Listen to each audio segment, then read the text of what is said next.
Hi, and welcome to Seniors Count. I'm your host, Annette Richardson. On our show, we believe that you are the foundation on which Boston was built. So our goal is to connect you to resources, benefits, and information to enhance your life. Thank you for joining us. Today, we're exploring novel approaches on how to be courteous with our neighbors on trains and buses, with a discussion with my co-hosts, Fran Janine and Gregory Jocelyn. Thank you for watching us at Seniors Count. Hi, how are you? Hi, how you doing? Good, good. We're okay. We're doing That's good. fine. We're going to talk today about being courteous. I believe you told me that September is National Courtesy. That's right. Courtesy it's National Month? Courtesy Month in September. It's a really good time to think about how we can be kinder to each other and reflect, on how we're, maybe not being so courteous. It's interesting. I don't remember September being that, but Yeah, Yeah. but it's never too early or too late to talk about being courteous anyway. That's So for in sure. this lovely red vase, we have some suggestions of conversation. We're going to pull one out and talk okay. about. Okay, so we're going to first discuss about if someone is sitting in a window seat and needs to get up. So how would we handle that? If does the person excuse himself, or do they just stand up and just try to, you're talking about the plane or a bus. a I'm plane, assuming. a bus, a train, Yeah. well, plane yeah, or bus, train too. Yeah. Yeah, sometimes the if train they they've are got in the to. corner by the window and they want to get out and they don't say anything to you, how would you just handle that? Yeah, how do you handle that? That they wouldn't say anything. Sometimes people will just stand up and just Oh, I hear try what to you're push, saying. over Yeah, you. try to they're going to push wash over past. to you. Yeah. So Well, you'd have to address them if they're standing up. Are you? Do you want to get out? Is what you would Exactly. have to ask. exactly. I mean, we can move. We can say to them. As a person, as for me, as a person who walks with a cane a lot of times, and you're stuck on the outside, it's Right. and the whatever mode of transportation you're on is crowded. I mean, really crowded. It's kind of a hardship, but you can't turn sideways because sometimes we all don't fit that little space when you turn Right. sideways. Right. No, you're So right. you have True. are you trying to get out? Okay, just a second. And sometimes people they want to get up before they get to their stop. That's Bec- very true. They want to Yes. so Yes, and yes, the you're right. bus or the train is moving and it's hard for you to balance on your 2 feet and the cane. Right. So but you try your best. You get up. You just tell them can you just wait just a second and I'll move as soon as I possibly can. Right, you have to say it because some Yeah. people can't. They Yeah, can't they balance can't, themselves. It's so true. Yeah, so they have to not be afraid to speak up, to really speak and up. truly, yes, to say something. and just don't you even if the other person's being rude, if you be courteous to them, they kind of get the hint. They'll get Oh, yeah. they'll get the hint. Definitely. Okay, definitely. so that's number one. Say a bag is you're on the MBT or the bus, and somebody has their bag in the seat. How would you handle that? That's a common one. It's a common one. It's like the reserved seat. It's like someone thinks that they have bought 2 seats on the train Right, or the bus. that's true, yeah. And personally, that I have a problem with. But I did actually hear a story about someone had done that, and they didn't intend to try to save a seat and block someone. They just carelessly put it there. Someone else tried to get that seat and just took the bag, put it on the floor like in a huff, and they got into an argument. I would think so. I You would think just so, say, too. please take the bag, I need the seat. Right. Rather than Exactly. touching somebody else's bag. Right. I mean, that's kind of an invasion of privacy. Yeah. But I mean, how do you think we would handle? I mean, how should they have handled that They situation? should have just asked, and whoever's this bag is, please, I need to sit. May I have the seat? Or you Right. could ask, are you holding the seat for somebody? If it was, Which is on buses true. there's a placard right by the door Right, yeah. that says you're not allowed to hold the seat for someone to Exactly. hold the seat. I'm like. I Right. was like, wow, okay. But I personally, I'd stand in front of the empty seat with the bag in it Right. and say, excuse me, do you mind? And just, and most of the time, more times than not, like you said, it was an unconscious Yeah. thing. Yeah, They it just was didn't just realize like- they did yeah. it. And They say, "I'm they're sorry." gonna move it. You're Because right. I've done that. I sat on the bus or something and I'm burdened down a bunch of bags when the bus starts moving and I see people getting on. I just pull pull them up into my lap because I know yeah. just for a second so I can sit down and get comfortable. But second I see people getting on the bus, I'll make the move to move my stuff onto my lap so that the people realize the seat's available. I'm not holding it for anybody. Just for a You're second. right about that. Some people don't realize what they're doing. They get It's on just- and they just yeah. put it down and that's it, you know. Yeah, and I think the main thing here is it's really easy to ask questions, but it's one of the hardest things that Yeah, we, yeah. have to do, Yeah, right? right, You yeah. know, and just ask a question because if that person had said, as you're saying, Mm-hmm. would you mind taking that bag off? An argument would have been Avoid it. absolutely, yeah. Yeah, So Avoid it. it's hard though sometimes when you get on a bus. it's true. You never know what you're going to hit. That's true. You never Yeah. know what's going to come across your way That's true. because there's people Yeah. from all walks of life, and half of them are in another world in their Mm-hmm. mind. You know. That's a good point. That if Yeah. someone's taking their anger out on you, it's not necessarily about you. Or that particular subject. Yeah. Yeah. It's a whole different world. You could see that a lot of times at nighttime. Yeah. People are tired. They've had a Yeah, bad it's true. day. Right. You know, right. their mind is, you know, They're elsewhere. God knows what they have to face. You know, so That's they're really not true, thinking yeah. when they get on. They just, oh, please hurry up. But I've seen a lot of seniors, and I'm saying specifically seniors. They seem like they're really afraid to. They're really hesitant to ask people, "Can you move that?" or "Excuse me," or because you never know that they're afraid of the reaction that they might get. Right. Because you know, I'm just saying from a person from my generation, if I saw a senior getting on the bus, I'm automatically going to stand up. I'm not going to wait for them. I'm going Right. to stand up and wait for them to come here, come get their Yeah, seat. right. But that's the way we were trained. That's how we were. we were brought up, trained yeah. and brought up, and I mean, although nowadays you see some of the middle-aged men holding the doors more for people. Yeah, and Wow. a lot of it has to go back to their mother, Yeah. the training of their mother, right? And Okay. I find that, in fact, some seniors mentioned it to me that they've come across some men who've held those heavy doors. Yeah. You know, like they're going into a bank, the doors are heavy, Mm-hmm. or they forget to press the button. And they said, where for a while there, you know, You're on nobody your was own. holding. You on your You're own. on your own. But they noticed lately that the men, you know, in their 30s and 40s are very nice holding the doors for them. That's good news. Which I thought that was kind of interesting Yeah. And when they it's very- comment. it's- people don't, and to say thank you. It's important when somebody does something to say thank you, so they Right. realize what they did was appreciated. It's Yeah. just as important to acknowledge that they did something It's nice true. for you. And I think actually out of just in our culture, we're very, apt to hold the door open for someone. It's Right. probably the one common rule of thumb that we've all adopted is courtesy, that yeah. we open the door. But sometimes people will not acknowledge that. We just kind of take it for granted, exactly what you're saying. So Yeah, I think it's really important to acknowledge it. And I do think that, I could imagine, Yeah, no, it's really, I was It's surprised more for them to common. comment. I know that for getting onto the MBTA buses, because the doors are open, so you have to just climb the steps or walk in on the train either way. Right. You know, but it's some of the seniors are used to riding on the MBTA, but years ago, where the first thing is 3 guys would get up to give them a seat. Yeah. Yeah, whereas like a younger generation, like my different. generation, it's not necessarily inherent. There isn't Right. that, Right. I guess, Well, first of all, you didn't ride on the trains with your mother that much because of the cars and that's driving. true. That's very true. So I don't think the seniority, just being respectful, I Right. don't think that really got translated, especially, Right. you're right. I mean, if you have a reliance on cars, you're not necessarily used to sharing space with strangers. Right, and you're and not thinking on the about those buses or rules. trains. Yeah. Like Yeah. years ago, they were for everything. Yeah. Yeah. But just like you say, people hold the door. It irks me when some man or woman will walk out the door ahead of you and let the door go, and you're like, I've almost broken a wrist like that. It's like, That okay, and be like, happens, okay, yeah. thank you.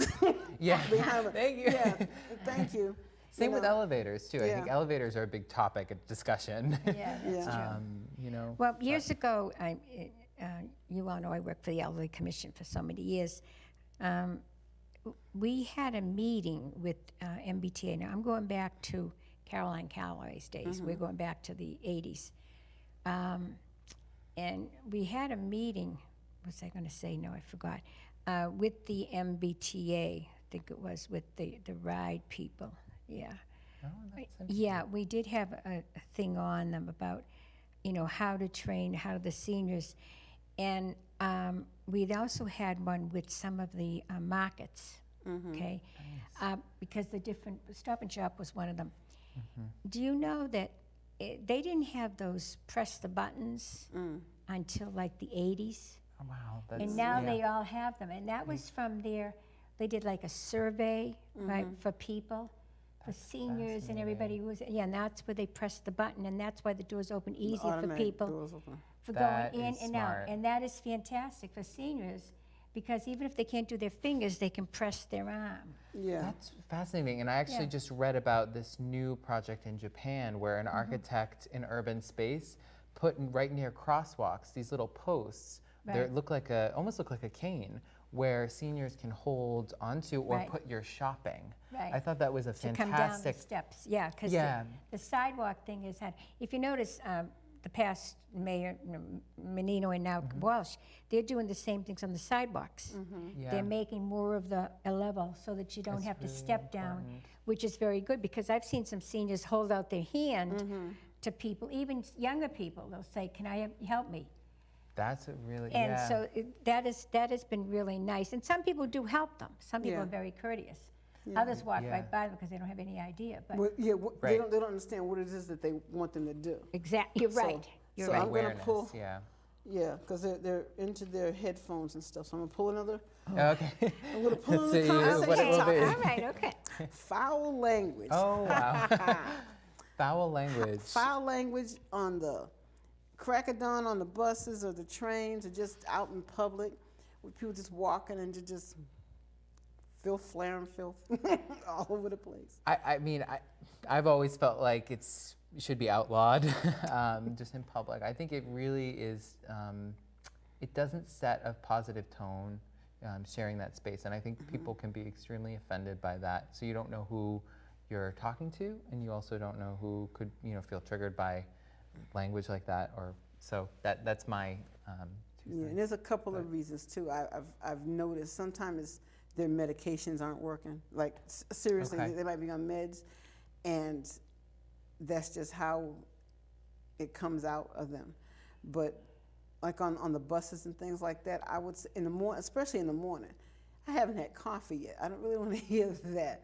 And then I'm always concerned about the babies and the little kids that are on the same conveyance that I'm on, that have to hear that. And I'm like, I hear it at home sometimes in my neighborhood. And it's, you see there's babies like they're playing right there. You shouldn't, that's not the kind of language what kind of an example, that's an example Right. for them. Because when they turn around, at certain ages, they're like sponges. They pick up everything you say. So when they turn around and repeat the language that you just expressed in front of them, you're not going to be very happy, but you're the one who told them that. You're the one that taught them. Yeah, and my question is, so if I feel, offended by that, is it my responsibility to say something, to that person? I mean, where does the responsibility lie? I have. Have you? Like, Yeah. I have. right. Excuse me, but it's too early in the morning for that. Yeah. Pardon, can you just, if you have to be on the phone talking to someone and you got to express that, can you just, make it a private conversation? We don't. Exactly. It's too early for me to hear that, in the morning. It's kind of scary in a way, because that's ingrained in a lot of them. That's their language they use. And, we're trying to tell them not to use it. But so they don't look at it that way. I know, but, Once I in a mean, while, you you have to- might get sometimes you somebody, just I'm have to take- sorry. yeah. Somebody will say, I'm sorry, but Right. they're just so used to using those words. It's unconscious with them most of the time. They don't Right. realize that they're cussing at You people said- right. or on the phone. They're just having a conversation, but that's just how that's their Well, verbiage. that's their yeah, that's exactly what but they if you do. make them aware, Yeah. okay, excuse me, but Well, can that's you, the thing. It's a teaching moment. It yeah, is a teaching can moment. you please not use that language, And if they see, especially an older person, if they have any, they'll be, oh, ma'am, I'm sorry, I didn't realize. Yeah, realize it. Yes, I've which had is that true. happen more times than not. And Yeah. they're just like, Right. and Right. roll their eyes, but they'll still stop the language anyway. Yes. But I also think it brings up a question of, how do we be courteous when we're asking someone to stop being uncourteous. Yes. Because it's the eye for an eye kind of manifesto. Yeah, It doesn't right. really work. So how do we do that? It's hard. It's very hard in order to, you're looking at a person and you're saying to them, you don't have every right to say that to them. do you? Right. When you think about it, Yeah. really don't. I mean, they're looking at you like, what are you talking to me for, lady? So first of all, you got to overcome that part of it. And then in order for it to psych into their brain, in order for us not to be afraid to say it, Yeah. But you're right, when you do ask people, You have not be to use that language. Excuse me, I'm not trying to get in your conversation, but could you please just, Yeah, exactly. Right. this. It's not even 9 o'clock in the morning. It's offensive, and it's too loud. Can you please just kind of?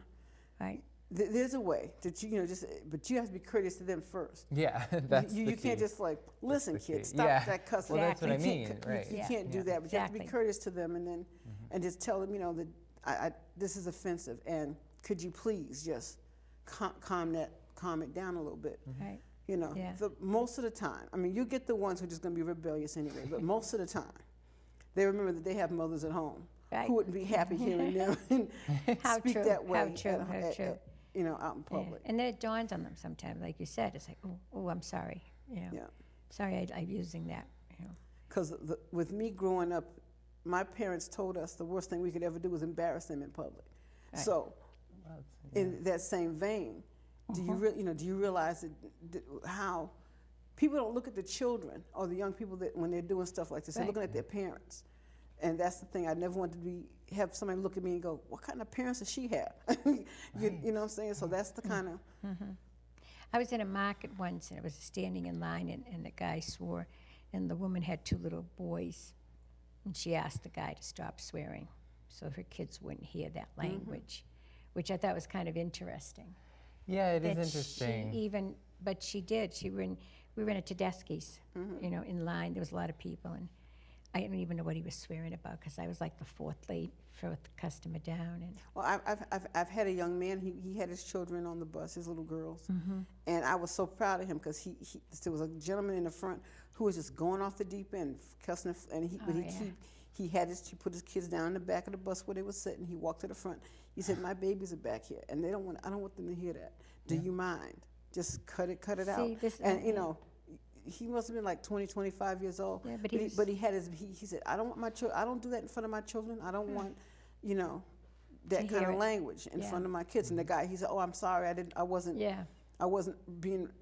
realize they were here." And he actually stopped, and I was surprised, but I was proud of the father for stepping forward right. to say Yeah. that because It he's takes defending his courage. children. Yeah, and the mother said it too. Yep, and so she I'm gonna said pick it loud another- enough that everybody heard her. Exactly, That was the yeah. thing, I'm going to try to pick Oh, no. another gem of conversation. Okay, sure, hon. Yeah. The anticipation is building. It is, because there's a lot of cards there with a lot of stuff on them. And, Okay.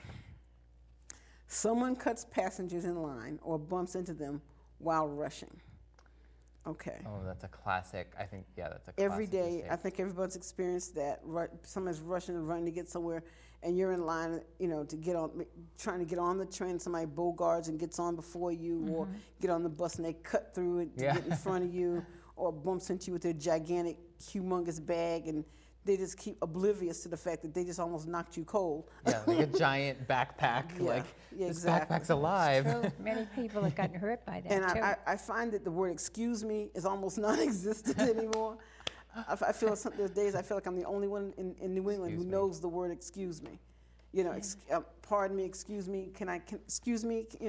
Grocery stores, movie theaters, walking down the street, just walking down the street trying to get from point A to point B. And yeah, because I feel like when you say "excuse me," it's actually taking the time to connect with the other person, Right. and like acknowledging them.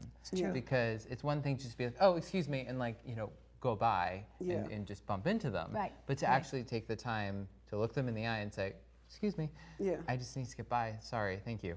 I mean, you're connecting with someone, and again, it's like asking a question. It saves a lot of the tensions. But some of them won't take that time Right, to do that. right, That's the right, whole right. ball game.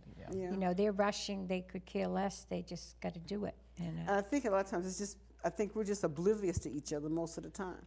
We're, you know, It is a everybody's tunnel. got their own personal little thing going on. They got their earphones in.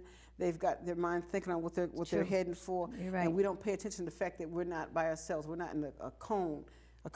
You know, with people around us, and you're just running back and forth and running through things, and you're not being. We're not connected to each other anymore like we used to be.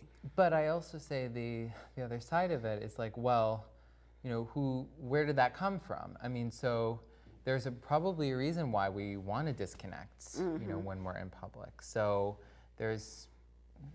it kind of works both ways. Yeah. I would like to just tell the grandmothers and the aunts and everybody, you know, that when you're talking with your nephews and you're talking with your grandchildren or something, or even your sons, just remind them about courtesy a little bit. That's true. We don't often have that conversation, and I know that I've worked a little bit with my grandson, you know, he's 16 now, but when he was 12 and 13, you know, they were in their own little world. And my couple of nephews I had, you know, and we get to family gatherings, and I started with just a few little words, you know, about patience, take your time, you know, don't butt in the conversations type of thing, and also the thank you. And I'm so glad that, and that's what a lot of grandmothers and aunts do right now, is make the kids do the please, thank you, and may I. Exactly. And once that goes in you, I think it sort of It helps you. stays. That's a Stays. really good point. It doesn't Yeah. necessarily, even if a kid is developing and they don't Right. really understand why they're doing it, it's the habit that can go into something. And then Right. later in life, you can understand what it means to say thank you. Right, Because, stays with you. right, and I think there is a difference between saying it blankly and saying it with intention. Right, right, right. I've enjoyed our conversation about various scenarios. There's a lot more. We may have to come back and do this again so we can finish We're up. all over it, done, this. wow. Yeah, it goes fast. Sure But does. Fran, I thank you, and Greg, You're I thank you welcome. for You're coming and Thank you for having our, inviting little- us. our impromptu conversations about scenarios. And thank you also for watching Seniors Count, brought to you by Mayor Martin J. Walsh and our Commissioner Emily Shea. To contact us, please call 617-635-4366, or the Mayor's 24-hour hotline at 617-635-4500. You may also email us at elderly@boston.gov, or you can find us on Facebook. See you later. Have a good day. I see skies of blue and clouds of white, bright blessed days, dark sacred nights, and I think to myself, what a wonderful world.